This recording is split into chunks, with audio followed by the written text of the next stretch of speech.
beautiful, lovelies, amazings, and wonderfuls, and beloveds. Thank you for joining me on I Am Maggie. I'm so glad you're here.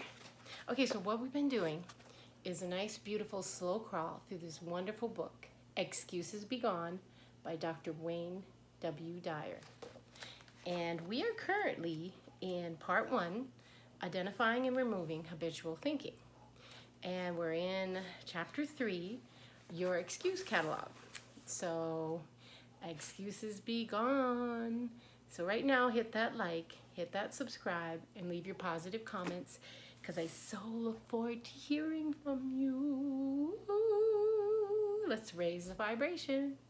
Okay, so we're gonna get to it. We are on rule, excuse 13. 13, a lucky number. 13 is, the rules won't let me. Perhaps the most famous of Henry David Thoreau's observation is that this is from the conclusion of Walden. If a man does not keep pace with his companions, perhaps it is because he hears a different drummer.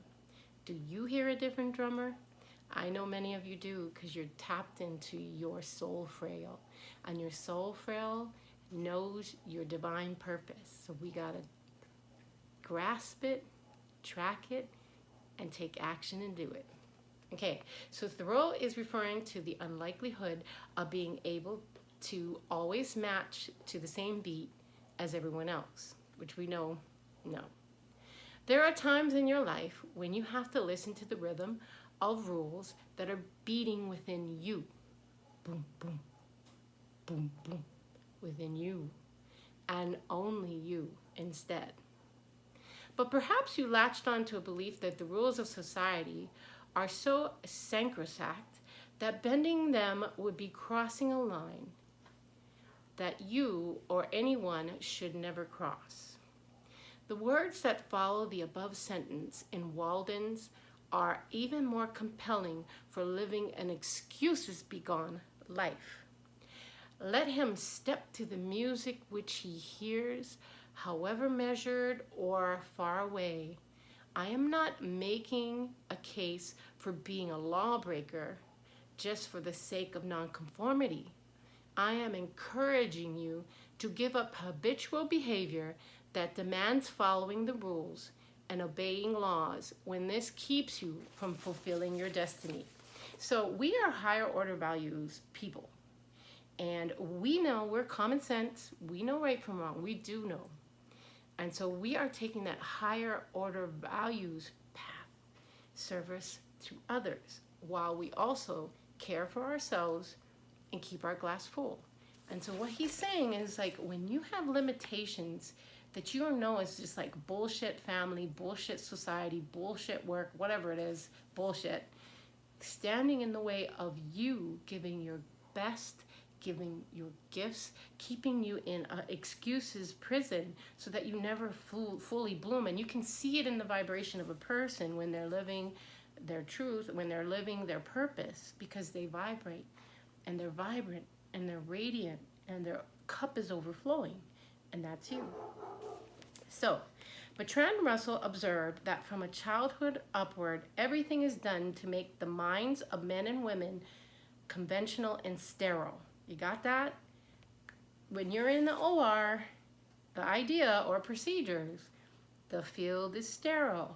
The concept is that it is bacteria free so that you are not transferring yuckies into the patients. So the concept is like in our minds and our hearts and our souls, which are meant to be creative. Do we want to be like a sterile field? No.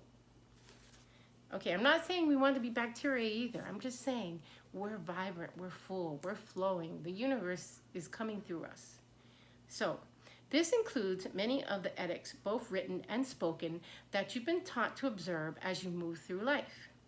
Many of these rules are simply the shoulds. You should do things the way we've always done things in this family. You should keep quiet and do as you're told.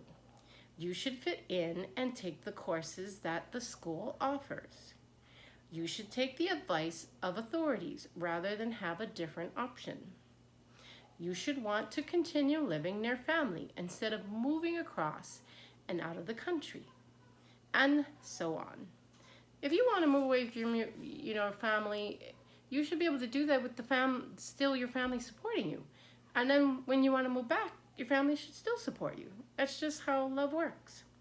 So, all of these shoulds are designed to keep you from hearing a certain drum beat. Ba-boom, ba-boom, ba-boom, ba-boom, which is further ignored and may lead to disastrous results. Thoughtless obedience to rules and laws is both dangerous to society as a whole and an impenetrable obstacle in the way of your health and happiness. You see, your subconscious mind may be so programmed that you allow all of these memes and mind viruses to dictate your options in life. If you recognize that you're a spokesperson for always obeying rules and laws and doing as you're told, you need to also recognize that you pass on mind viruses to others similar to the ones that are curtailing your own life. Some of the most heinous acts in human history have been performed under the umbrella of the law or the rules. And I've also seen it under God or religions. And many beliefs that opinions are merely excuses defended as rules or laws. So we see this, guys, right, with prejudice and things that have been done over history, and they say this is the right way, and they're destroying an indigenous people, etc. So listen to your own heart and obey whatever is consistent with what you know to be the highest law of all. Subscribe to ethics that encourage you and others to be all that you are capable of becoming without interfering in any way with anyone else's God-given rights. So, right, we are higher order individuals, and we are also, or common sense. We do know in our heart what is right and wrong. We know to harm others is not right. If it is going to harm another, and it's selfish and greedy and envious and all that stuff, you know. So, in this excuses be gone attitude, you'll never be limited by laws, rules, or shoulds. As the 18th verse of the Tao Te Ching states, when the greatness of the Tao, God, is present, actions arise from one's own heart. When the greatness of the Tao, God, is absent, actions come from the rules of kindness and justice.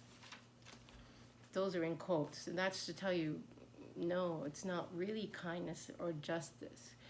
It's one person overpowering another and forcing not a higher order value. Either it's for greed or jealousy or gain of some time, or it's to exploit or something. So we know what higher order values are. And the more of us that can get together and live higher standards, live these higher order values, and be putting out the good mana into the world, the more we're going to build that field of mana. And that field of mana is going to protect all, and it is going to bring balance and regulation and abundance and joy and love to all. All right, so thank you for joining me, and I am Maggie. Hit like, hit subscribe, and leave your positive comments. And you know what's next. Thank you for joining me. Be soon. Peace out.